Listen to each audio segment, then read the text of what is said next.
தென்காசி மாவட்டம் கடையநல்லூர் சட்டமன்ற தொகுதி வேட்பாளர் திமு ராஜேந்திரன் காமராஜர் சிலைக்கு மாலை அணிவிப்பு.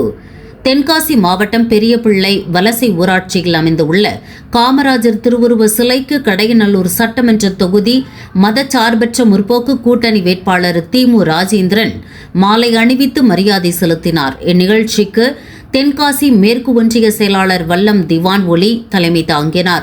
முன்னாள் மாவட்ட செயலாளரும் தலைமை செயற்குழு உறுப்பினருமான மா செல்லதுரை மற்றும் கடையநல்லூர் சட்டமன்ற தொகுதி பொறுப்பாளர் குணசேகரன் முன்னிலை வகித்தனர். பெரியபிள்ளை வலசை கிளை செயலாளர் முருகேசன் வரவேற்புரையாற்றினார்.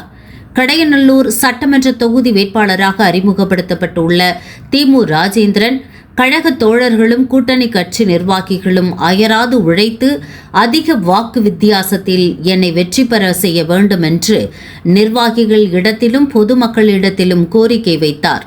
கடையநல்லூர் சட்டமன்ற தொகுதியில் நிறைவேற்றப்படாத அநேக திட்டங்களை வரும் ஆட்சி காலங்களில் அனைத்தையும் நிறைவேற்றி மக்கள் மனதில் சிறந்த மக்கள் நல சட்டமன்ற உறுப்பினர் என்ற பெயரை நிலைநாட்டுவேன் என்றும் உறுதி கூறினார். இந்நிகழ்ச்சியில் தலைமை செயற்குழு உறுப்பினர் ஷேக் தாவூது, மாவட்ட பொருளாளர் எம் ஷெரீப், பொதுக்குழு உறுப்பினர்கள் எம் ரஹீம், நிர்வாகிகள், பொதுமக்கள் உட்பட ஏராளமான கழக உறுப்பினர்கள் கலந்து கொண்டனர்.